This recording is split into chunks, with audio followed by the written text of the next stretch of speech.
Okay, let's unpack this.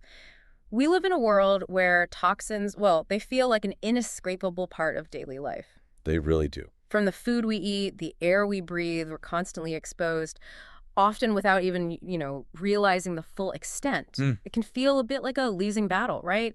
We reach for quick fixes, maybe medication starts looking like a substitute for real nourishment. Yeah, and meanwhile, these toxins just build up. Exactly. Silently undermining our health efforts, even making exercise, less effective. It's a truly modern predicament. And what's fascinating, or maybe concerning, is how clearly the research shows this. Oh, yeah. I mean, scientists have found over 200 industrial chemicals just in umbilical cord blood. That's exposure before birth. Wow. Before birth. Yeah. And the CDC, they regularly detect hundreds of these compounds across the U.S. population. Hundreds. The scale is just staggering. Some projects suggest thousands of chemical exposures daily. It really underscores how hard it is to avoid. Totally. So, given this challenge, this pervasive thing, what if the solution wasn't about trying to avoid every single toxin, which feels impossible, frankly, but about tapping into something older, some inherent wisdom within our own bodies, specifically through a simple practice involving our hands? Ah, you're talking about the Aditi SDP. Exactly, the Yep. detoxifying SDP. So this deep dive, we're going to explore how this practice claims to harness the wisdom of the earth element to initiate natural detoxification, offering, well, potentially an efficient way to cleanse your body from the inside out. And if we connect this to the bigger picture, this practice isn't just, a simple hand position. Right. It aims to re-engage the body's own intrinsic capacity for purification, much like the Earth itself does on a huge universal scale. Okay. It's about consciously aligning our personal microcosm, our body, with that powerful universal macrocosm. Okay, here's where it gets really interesting for me. When we talk about the earth element in the context of the Panchabhootas. The 5 fundamental elements, yes. Right. Earth, water, fire, air, ether. It's way more than just dirt or soil in this system, isn't it? Our source is elevated to Mother Earth. That's absolutely key, that elevation to Mother Earth. What does that signify, really? It highlights the Earth's, its maternal qualities. Immense strength, unwavering stability, Oh. and this incredible capacity for unconditional forgiveness, acceptance.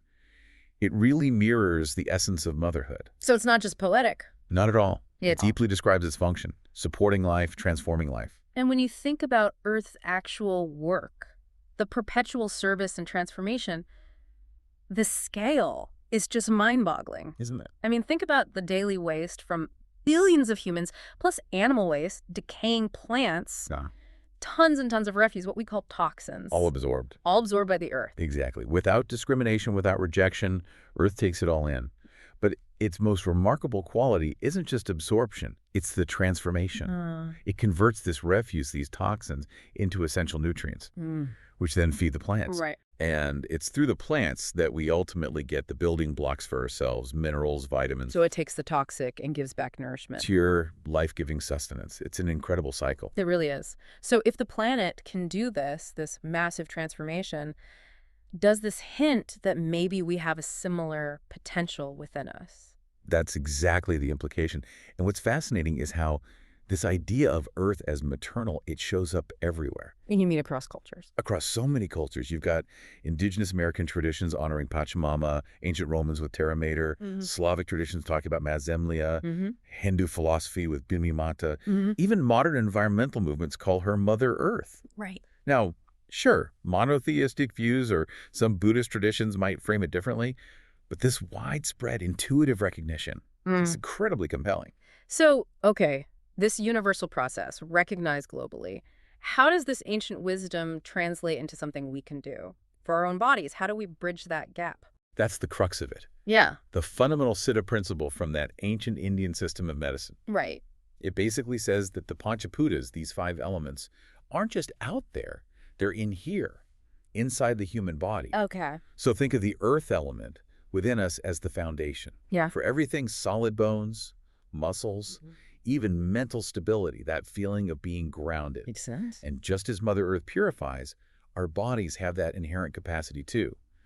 The detoxifying SDP, the Aditi SDP, is designed to activate and enhance that internal earth element. So if I'm getting this right, by boosting this internal earth element, the practice aims to basically copy Earth's ability to take in the bad stuff and turn it into something useful inside us. You've got it. That's precisely the idea. Turning something harmful into something beneficial within our own system. That's a powerful concept. It is. When we enhance our internal earth element this way, we're not just detoxifying, we're improving the quality of that foundation within us. It helps convert toxins into useful nutrients, strengthening not just our physical structure, but also our inner stability, our mental fortitude. Okay, so with that foundation laid, I know listeners are thinking, all right, how do I actually do this? Let's get practical. The technique, the earth element is represented by the ring finger in this system, you said. That's right, the ring finger.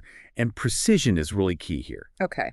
In this ancient system, specific points, like on the ring finger, are like energetic conduits connected to specific elements. Right. So by applying precise pressure, we're essentially sending a signal to enhance that internal earth energy.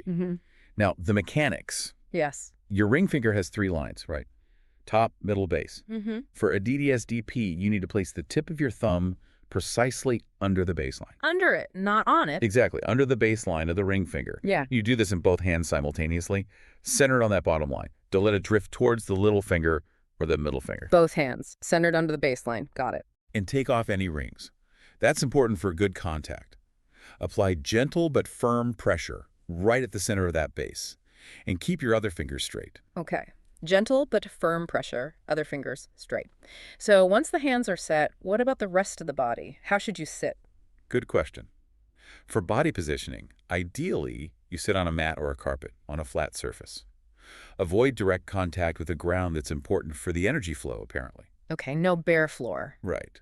But if sitting cross-legged is tough, sitting in a chair is perfectly fine. Just make sure both feet are flat on the floor. Not on a mat, just the floor. Feet flat on the floor in a chair. Okay. And your hands and arms. Well, one hand can help the other get the finger placement just right. Makes sense. Make sure your thumbnail faces forward. No weird crossing. Both hands should rest gently on your thighs. Don't let them extend past the front of your knees. Okay, hands on thighs, within the knee line. Yep. Elbows bent enough to keep them there. And all the while, keep your spine straight. That's crucial for proper energy alignment. Very detailed. Okay, how long do you do this for each time? And what's the recommended course of practice? For session length, beginners should start with at least 5 minutes. You can slowly build up, but the maximum is 20 minutes per session. 20 minutes max. Yeah. And even those first 5 minutes are considered enough to kickstart a pretty comprehensive detox from your core systems. Okay. And timing? I know. When's best? Best on an empty stomach.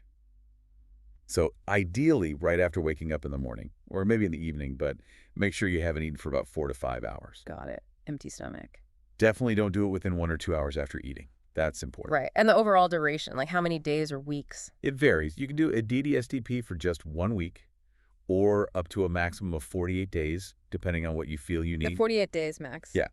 For beginners, a good routine is daily for 3 weeks.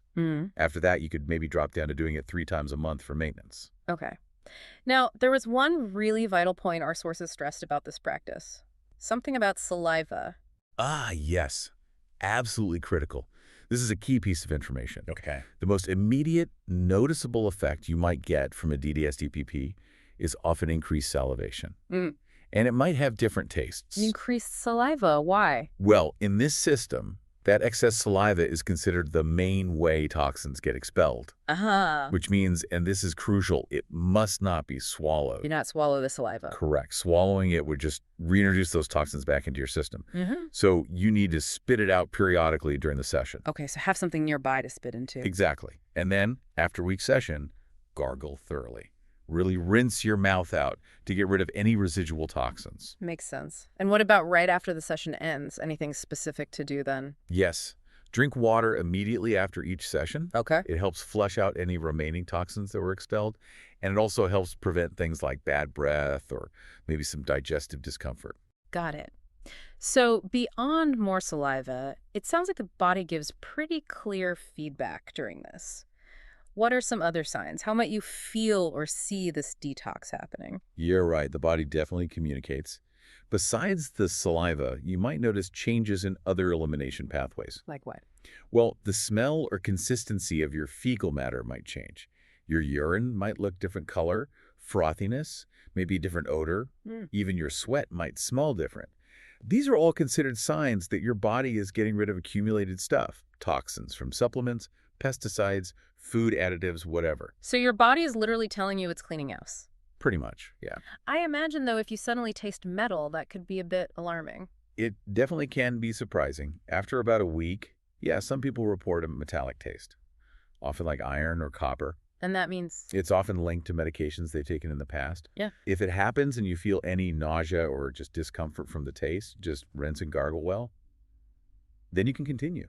You might also get some temporary discomfort, maybe even pain, in your fingers or hands. Ooh. Yeah, and the intensity of that is often thought to be linked to how many toxins are present. Interesting. And occasionally, some people might experience diarrhea. Again, it's seen as just another way the body is pushing toxins out. Usually, no medication is needed for that. Right, just let the body do its thing. Yeah. Okay, what about food? Does doing a DD SDP change your appetite? Cravings? It can, yeah. A lot of people report actually feeling less hungry for quite a while, maybe 3 days, maybe up to 15 days. Less hungry. Significantly less. And the advice is, if you don't feel naturally hungry, don't force yourself to eat. Same for thirst. Water intake might naturally decrease too. Okay. But what if you do get hungry? Oh, that happens too. Some Yeah. people get more hungry, and that's fine. Just eat easily digestible foods when hunger does strike. Right. What's really interesting is how the enhanced earth element might guide your cravings. You might suddenly want sour things or salty things. Yeah, and the sources suggest honoring those cravings. It's like your body intuitively knows what beneficial foods it needs during the cleansing process. That's fascinating. Okay, so this is where we see the real potential payoff. What are the claimed benefits of doing a DD SDP consistently? It sounds like it goes beyond just, flushing stuff out. Oh, it certainly does. The potential benefits listed are quite extensive, affecting both body and mind. Like what? Give us some examples. Well, it's said to help reduce dependency on things like coffee, tea, even sweets. Okay. It actively flushes toxins, helps reduce bad cholesterol. For bigger challenges, it might assist in overcoming smoking or alcohol addiction. Wow. Mentally, it's reported to help manage intrusive thoughts, controversial thoughts, bring more clarity. Physically, things like enhancing hair growth, promoting radiant skin, even helping regulate the menstrual cycle. That's quite a range. It is. Ultimately, it's about promoting overall health and well-being, a powerful preventive measure against disease. And for specific things like melasma or warts, some sources mention needing the full 48 days of practice. 48 days for those. Okay. Is this something you just do on its own? Or does it fit into a bigger picture? It's definitely part of a broader interconnected system of practices, these STPs. Right. So while a DD STP is powerful alone, it works within that framework. For example, if doing it causes, say, constipation or some anal discomfort, there are other specific STPs, like Abana SDP, that you'd switch to support your body and keep your colon healthy. They're designed to work together synergistically. Got it. Okay, this next part feels extremely important. While a DD SDP sounds powerful, you've mentioned it's not for everyone. There are some crucial warnings people need to hear. Absolutely critical, yes. First off, if you identify with having a Kabam body type in traditional systems, that's usually a heavier, more stable build you should probably refrain. Why is that? While a DD SDP can help underweight people gain healthy weight, it might cause undesirable weight gain for Kabam types. Surya SDP is often suggested instead for weight reduction in that case. Okay, so body type matters. What else? Second, and this is really vital, individuals with bodily implants. Implants, like what? Dental work root canals, implants, other non-biological implants like hernia mesh, heart stents. People with these should strongly avoid a DD SDP. Avoid it completely. Why? Because the body, in this heightened detoxification state, might start treating those implants as foreign objects, as toxic. Oh, wow. And it might actually try to expel them. There are documented cases, for instance, of dental implants loosening or even falling out after just 3 days of practice. Okay, that is serious. So extreme caution, or just don't do it if you have implants? Exactly. Best to consult a healthcare professional who understands these practices if you're in that situation. Right. What about other conditions, like eye surgery? If you've had recent cataract surgery, definitely avoid it. If the surgery was, say, over 5 years ago and you're fully recovered, you might try cautiously. But stop immediately if you feel any itching or irritation in the operated eye. Just stop. Okay. What else triggers a stop? If you experience discomfort in the anal area, or constipation while practicing, stop Aditi SDP immediately. Switch to the Abena SDP we mentioned. Colon health is paramount. Right. If you feel any uneasiness in your chest area, stop Aditi. Practice the heart SDP instead. Okay. And if you get heel pain, stop Aditi SDP. Switch to Samana SDP. That might mean your body doesn't actually need that type of detoxification right then. So listen to your body's signals very carefully. Critically important. And always, always remember, Aditi SDP or any SDP should never replace medical treatment. Always consult your doctor for any medical conditions. Absolutely. So beyond who shouldn't practice, any other general precautions to keep in mind for safety and effectiveness? Yes. Remember that extra saliva. We can't stress it enough. Don't swallow it. Do not swallow it. Have a way to spit it out. Also, this practice is strictly for adults, not for children. Adults only. Okay. Interestingly, menstruating women might find the poses a bit easier to hold. But crucially, this should really be undertaken with guidance from an experienced SDP trainer. Get proper guidance. Yes. And another big one. Refrain from taking any internal medication while you're actively practicing this technique. It can interfere. No internal meds during the practice period. Correct. And finally, to just reiterate, listen to your body. Responses vary hugely depending on your individual constitution. Oh. So we've really covered a lot. The pervasive nature of modern toxins, this ancient idea of Earth as a transformer, and how Aditi SDP tries to tap into that same purifying power within us, it really makes you think, doesn't it, about how much innate capacity we might overlook. It absolutely does. It really encourages us to reconsider that connection, the macrocosm and the microcosm. Yeah. Understanding these connections can genuinely shift how you approach your own health, your well-being. This deep dive into Aditi SDP is a reminder that sometimes the most powerful solutions might be about aligning ourselves with nature's own principles. Listen to your body, seek guidance for health issues. Always. Those are paramount. So the final thought then. What if the ultimate detox isn't really about buying expensive cleanses or going on extreme diets? What if it's more about tapping into this ancient inherent wisdom? The wisdom that connects our own physical self to the very elements that sustain our planet.